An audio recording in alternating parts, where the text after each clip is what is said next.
Katanjaliana Viradhammo Chatta Santi Dasahata Parajaka Jatika Ese Titaman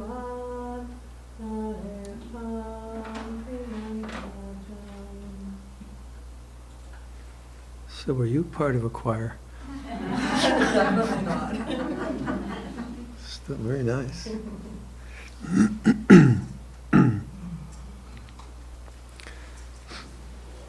Namo tassa bhagavato arahato samma sambuddhassa. Namo tassa bhagavato arahato samma sambuddhassa. Namo tassa bhagavato arahato samma sambuddhassa. Buddhang dhammang sanghang namasami. Good evening, everyone on Zoom. So, a bit closer. Yeah. I prepared a bit for this. Could you please elaborate on the concept of no self? This is a good question because it's a common misunderstanding. People think that Theravada Buddhism teaches no self, but that's actually not true. So, what's actually taught is the characteristic of not self. Now that might sound pedantic, you're just fiddling with words, but it is important. So where that comes is in the Anattalakkana Sutta. I just copied a bit out, and let's see where we go with this. But first, so for my own practice, I always put the teachings in either from my teachers or from the canon in the context of the Buddha's enlightenment. Because it seems to me he gains enlightenment first and then he starts to teach. He's not like Hegel or Schopenhauer, who has a bunch of ideas and then presents them as his worldview and has a whole system of philosophy based on his ideas. And Theravada Buddhism doesn't work that way, really. When you look at the suttas or the Vinaya, they're very practical about really how to liberate the mind from suffering. Abhidhamma is a bit different, but Abhidhamma is, it's somewhat later.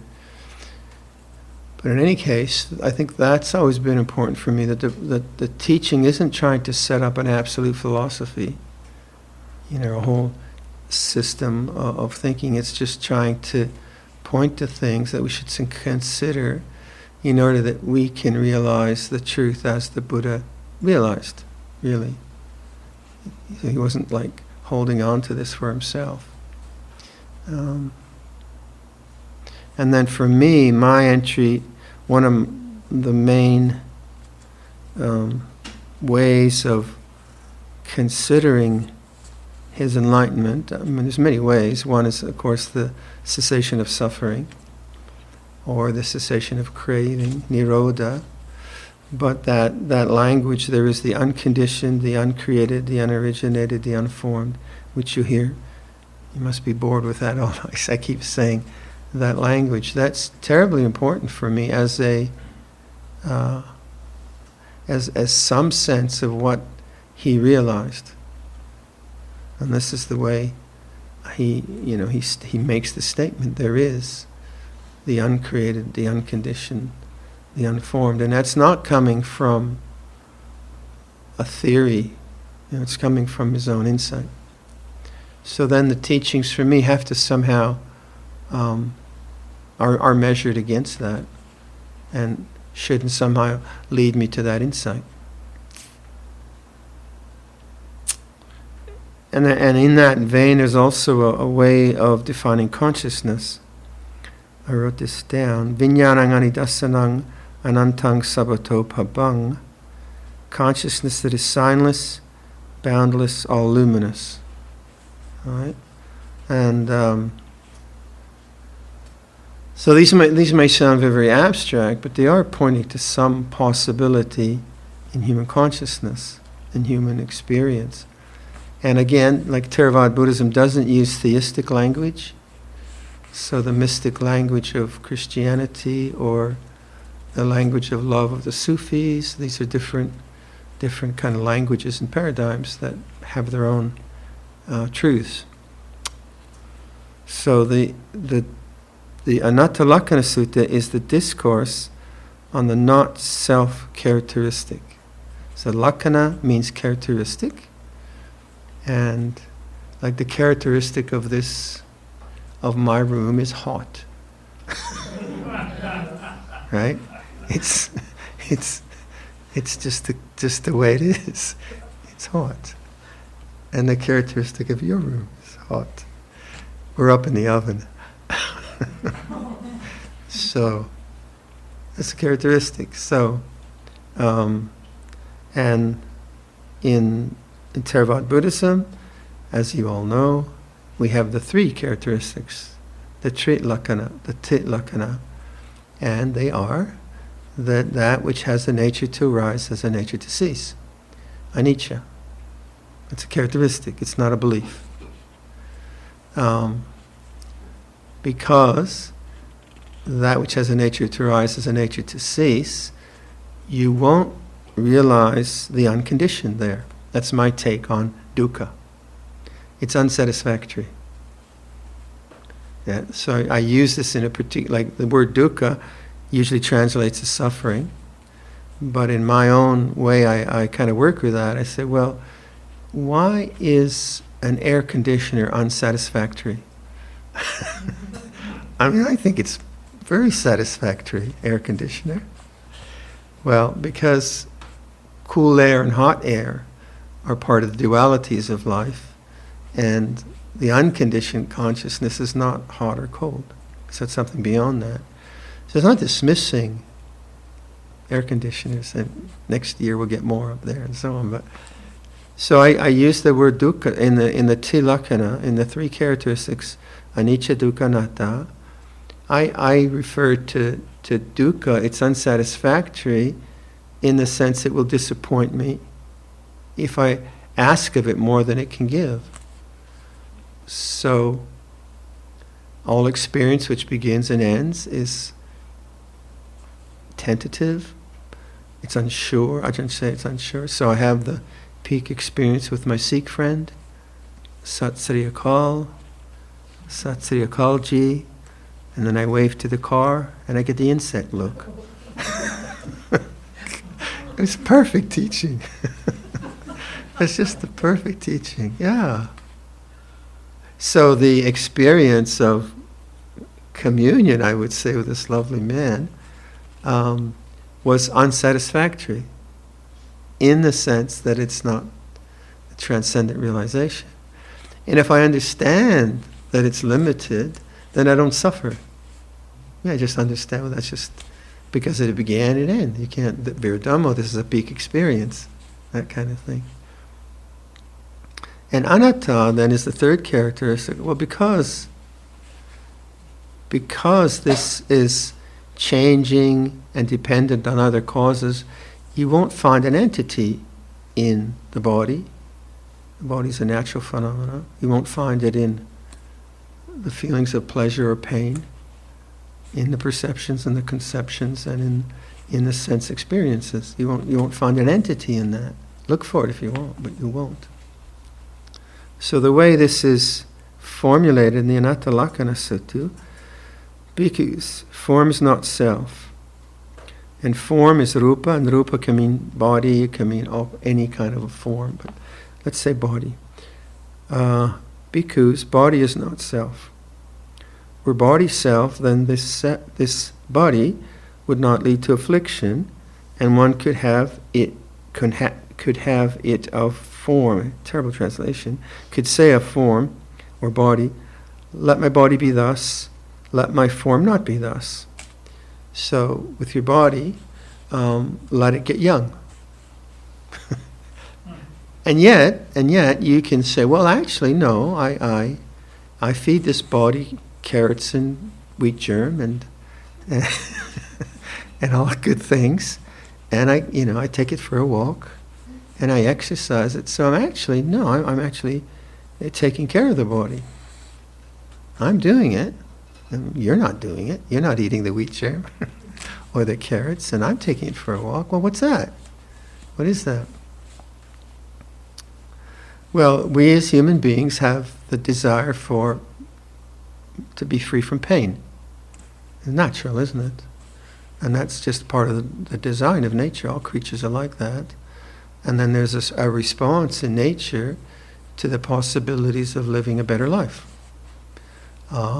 And that's dependently originated. It's just causal.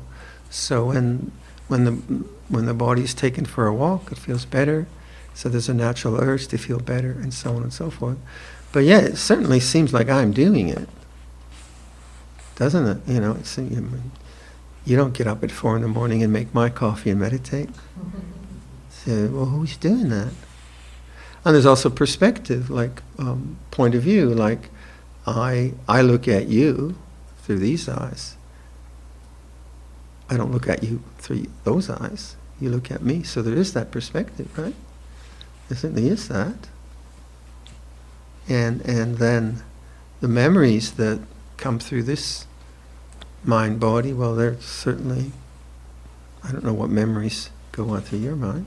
So it does seem like there's something going on. So if you say there is no self, then of course that just doesn't compute. And the reason that the Buddha never said there is no self or there is a self, because one would be a kind of nihilism. There is no self. Well, there's something. There is consciousness, that's for sure.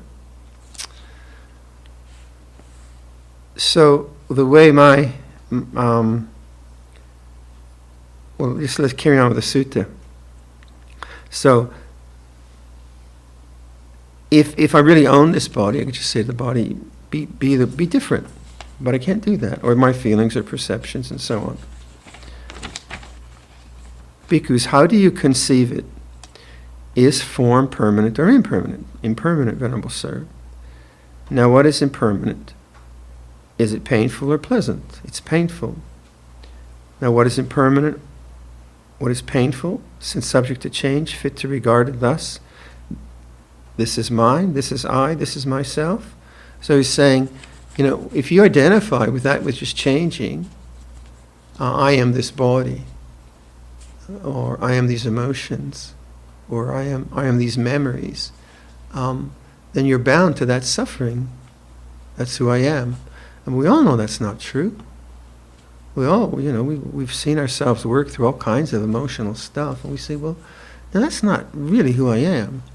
And there's a maturing of the whole sense of who I am as human beings. So my first teacher said that Buddhism is the selfishness that puts an end to selfishness. You kind of begin a total mess, or whatever, too much sex, drugs, and rock and roll, or whatever one did, and then you start to refine some of the moral habits. You refine some of the emotional habits, and almost all the time the sense, I am doing this. But in the doing of this, none of this is egotistical.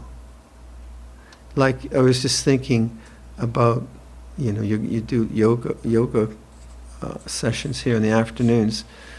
When I was a young monk, I developed a really good full lotus posture, and I did it because I wanted to meditate. I wanted a good stable posture. I didn't do it to show off. Like, eat your heart out, guys. I can do the full lotus. That's not what I did.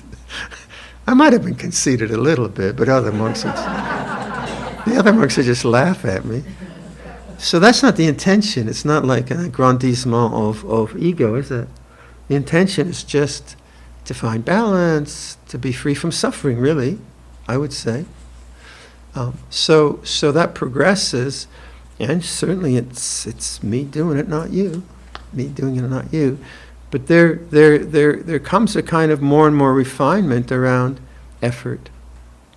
So as I, like when I stopped smoking dope and taking acid, then there was a considerable change in my consciousness.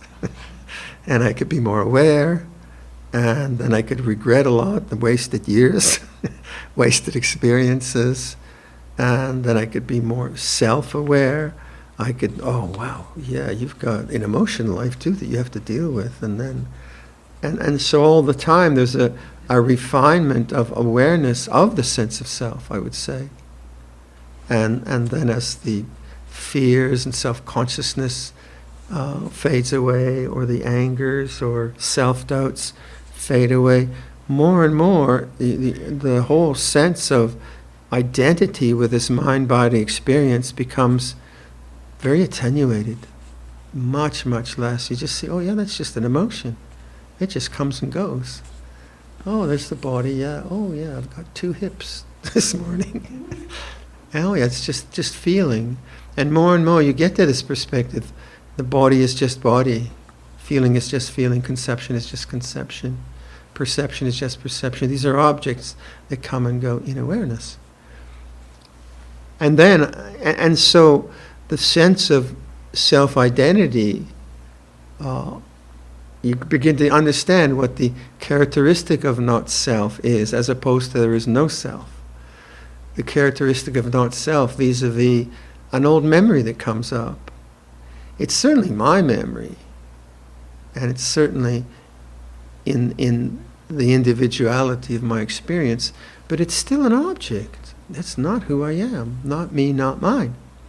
That's not so difficult, I think. Otherwise, if we really believed that, we really would be mad. Be totally mad. And one of the ways in Thailand they define someone who's crazy is someone who has lost sati.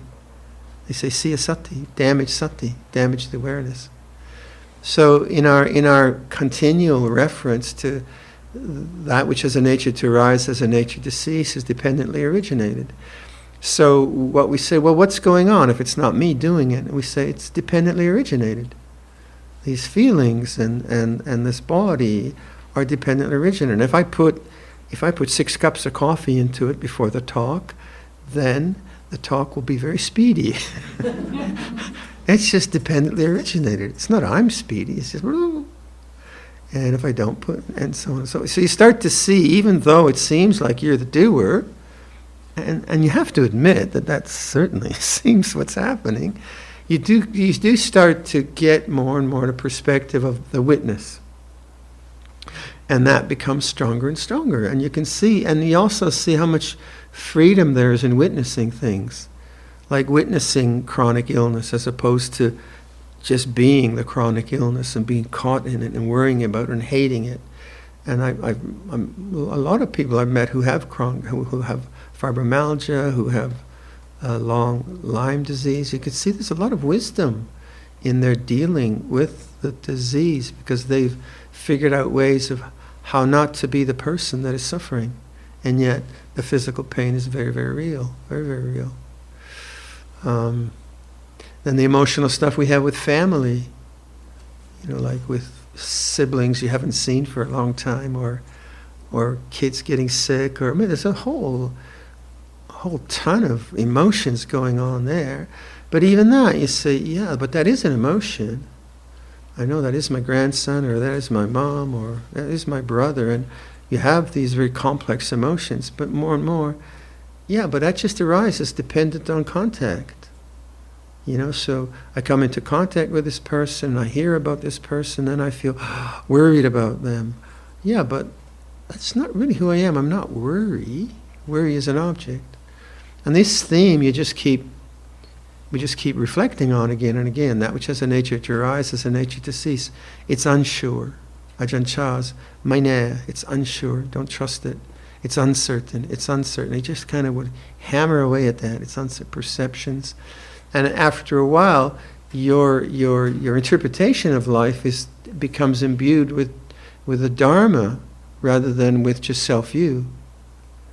When you start, it's just imbued with self-view. You're self-conscious and you're trying to be an adult, or when you're a teenager, and and at some point, you kind of get this kind of witnessing sense.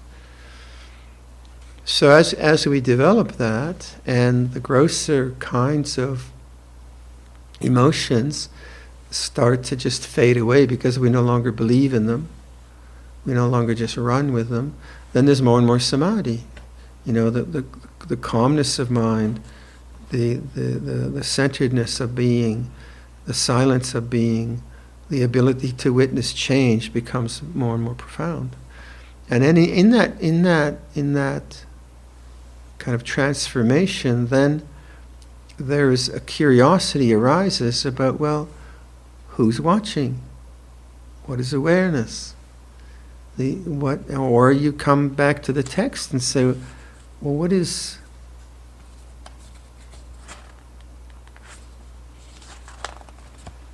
consciousness that is signless, boundless, all luminous? Now that's a question, not, it's for the highest religious question you can have, highest spiritual question you can have. But to me it seems if we don't take that question, or what is the unconditioned, what is the uncreated, the unoriginated, the unformed, if you don't take that, then it seems you're not really paying due to the Buddhist teaching. If you just take, like just some psychological aspect or just some meditative aspect, and you're just meditating to be a better person in the office, it's fine. We need better people in the office.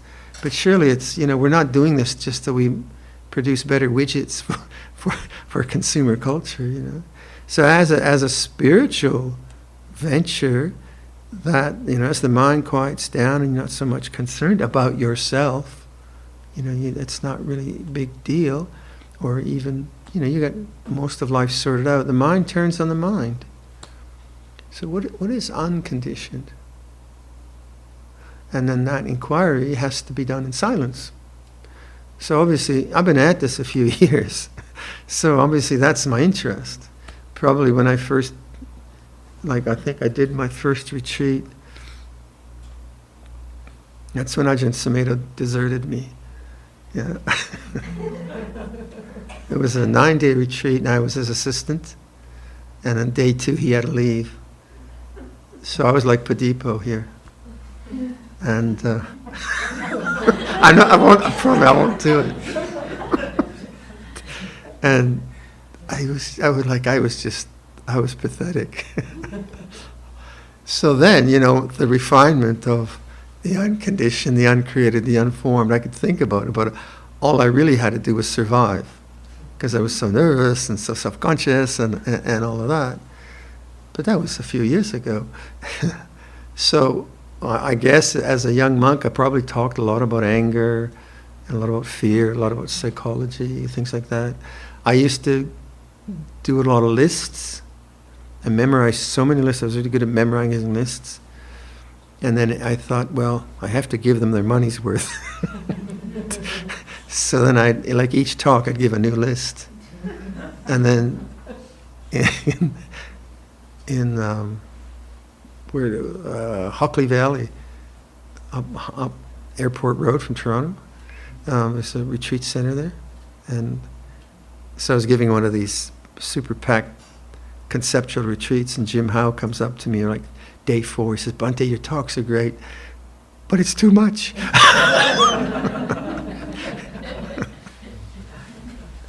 Oh, well, I get it. Okay. So then I obviously just simplified things, but that's a reflection of my own simplification of my own practice, isn't it? Right? So to me, it seems very simple, really, just awaken to the silence of the mind and let the rest take care of itself. So say when I have a kind of ongoing conversation with Luang Sumedho about these things. So I ask him, so how do you see right effort now? He looks at me. No effort. And yeah, I get it. But you don't get that when you're beginning. Yeah, no effort. What do you mean no effort? Just sit and eat chips? No, that's effort. Eating chips is effort. No effort. And if you've been really working on this path, then the Sutta to Bahiya, you should train thus. In seeing, there's just seeing. In hearing, there's just hearing. Now that's something you need to do, right? So that's what I was suggesting in, like, when you start your meditation, just listen, hearing. And then, what's not changing?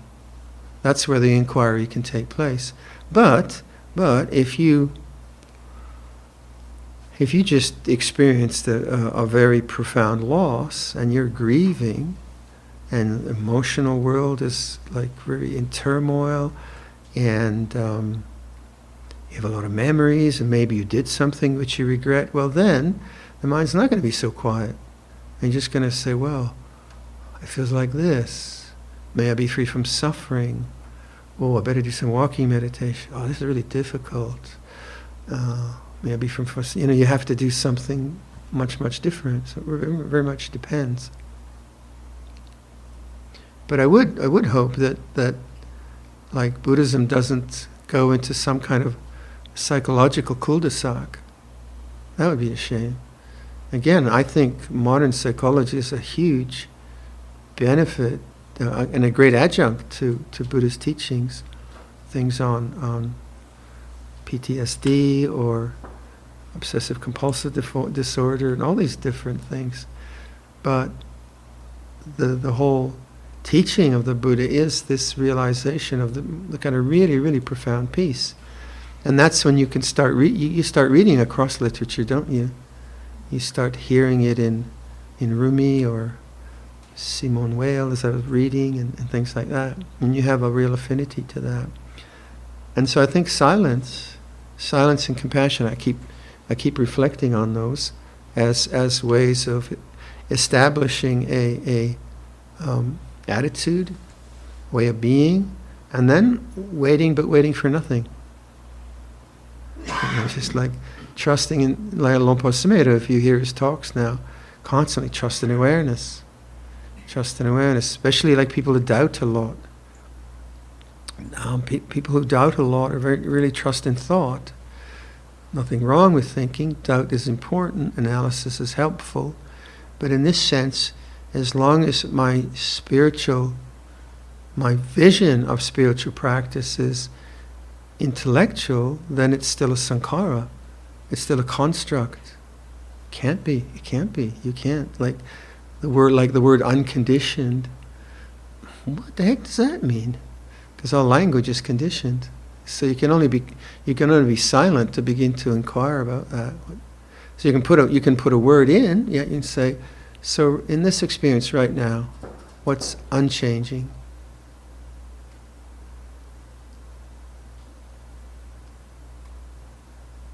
And there'll never be an answer, but there'll always be the silence.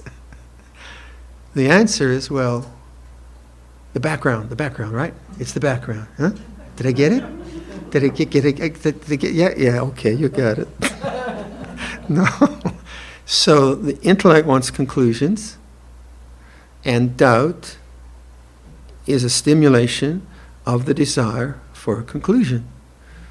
So intellectuals feel comfortable with, like sometimes I see people that take Buddhism and do a spreadsheet. I say, oh, you're one of those, are you? So we have, my apologies to all the accountants, but we have this, in a library that there's this wheel with, this connects to that, connects to this, and then these lists go there, and people, oh, that's great. Oh, no. I just shake my head, okay, yeah, you can photograph it if you want. And then they go down this rabbit hole of thinking. And they think that, okay, if I just get all this in the old cerebellum, then it's going to be cool. I'll really understand. And they just have more doubts. They come to me, you know that link? I said, I don't go that direction. So I found early on, like when I tried to study Abhidhamma, I just got confused. That's too much Dhamma for me. That's what Ajahn Chah would say. Abhidhamma is too much Dhamma. So then I realized, and Ajahn Chah told me to stop reading for 5 years. Couldn't do it. Fortunately, there weren't many books around, but he said, you guys just think too much. You got too much in there. Just trust in awareness, trust in the lifestyle, trust in the precepts. And that was so wonderful because I had been so conditioned to reading and getting ideas, and all of it. Like you go to a Buddhist library, so somewhere in there must be the answer, the perfect book, which is gonna. And I realized, no, I don't need more information. I need more depth with the information I already have, and that's what Luang Por Sumedho was so helpful in. That he just said, no, just keep using the Four Noble Truths, get more and more depth on it. Well, I'm not against reading and all that, but just the idea that the intellect can solve this. The intellect can present the right questions, I'd say. And so for me, the question would be, why do you suffer? And then the observation has to be experiential. Or the intellect could say, well, what does the Buddha mean by uncreated? What doesn't begin or end? But then the inquiry has to be from silence. Because if you're just analyzing, you're not really inquiring, you're just making judgments. So this retreat, I'm impressed at how silent it is. Very impressive. Hats off to you. I do retreats in Thailand, and if any of our Thai friends are watching, this is a good model. Thais are just so jovial and talkative. So, like the silence that we offer to each other is very, very important. And then just notice the muttering of the mind. You go for a walk in the forest, and the mind is thinking about something. And just stop, and the cathedral, and that forest does it for you. Just keep coming to silence again and again in very simple ways. Not as a judgment. Oh, there I go. I'm thinking again. Viradhammo, you shouldn't. That's not silence. That's criticism. And then just say, I love you. I've always loved you. I will always love you. Keep doing that kind of opening, because when the heart has that sense of presence and kindness, it is fulfilled, and the desire mind has less chance of getting in there because it is fulfilled. So that's why I keep emphasizing the sense of stillness and compassion. I think there were a couple of questions, but that was the main thing I wanted to cover. So the idea of no self is really incorrect, and philosophically, I think you could see that it would lead to a kind of nihilism. The idea that everything changes. There's the unconditioned, the uncreated, the unoriginated, the unformed. So the teaching says that which begins ends. That's different than saying everything changes. So what is the uncreated, unchanging? Can I read this? Okay, we got Sisyphus. What was the story? Okay, Sisyphus was the founder of and king of Corinth. All right. Hades punished him for cheating death twice by forcing him to roll a boulder up a hill, only for it to roll back down every time, repeating this action for eternity.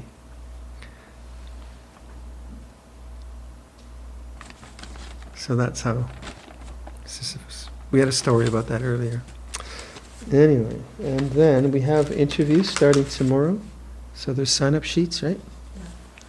So if you don't want to talk, fine, hang out by yourself. If you want, please sign up. So it's a chance to ask questions, file complaints, you know, share insights. Can you say a little about dispassion and how it develops over the years of practice? I kind of talked about that, I guess. I find that certain things I used to enjoy have fallen away with no interest remaining, but there are other things, such as certain foods or activities. However, I still feel most nostalgic desire for these things, even though I know they provide no satisfaction and I might indulge.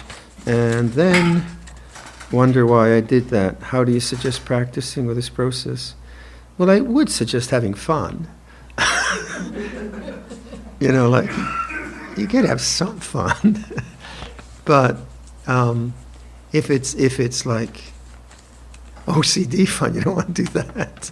Or if it creates regret, or it creates remorse, or it creates more desire, then yeah. But like, let's say, yeah, I mean, there's stuff I enjoy doing. It's not against Buddhism. Like, thou must not do anything that you enjoy. This is verboten. You can only drink salt water.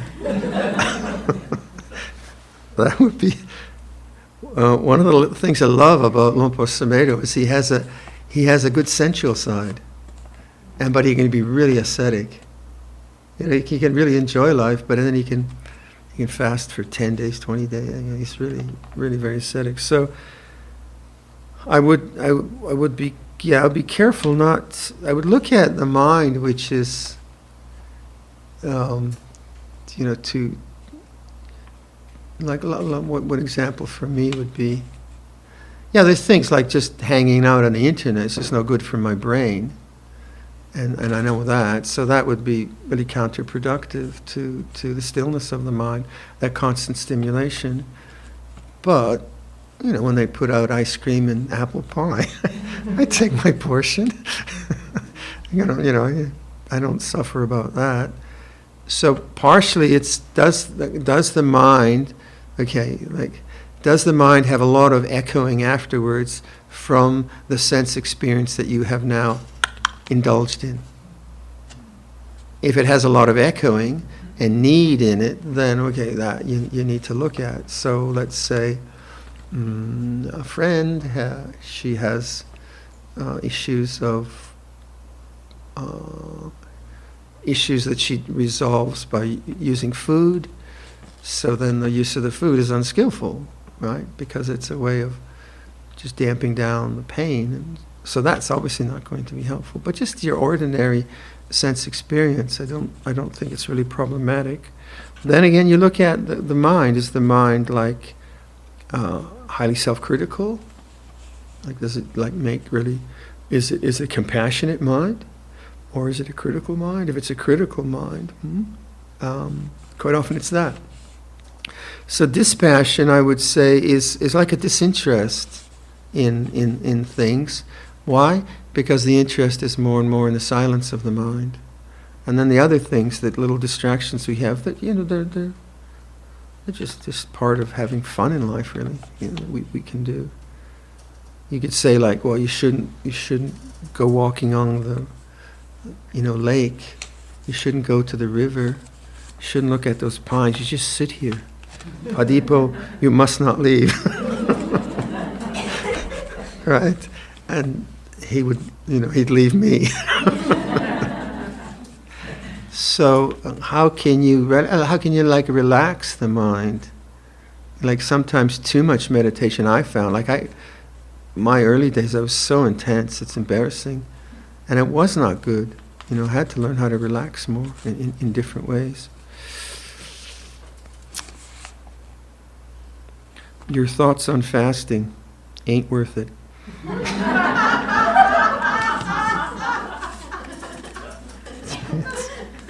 I really believe. Just eat a normal diet. Don't take coffee, mate. Okay, I think that's enough. ท่าน Namayami Dhammakataya sadhu karang dadamase. Sadhu, sadhu, sadhu, anumodami.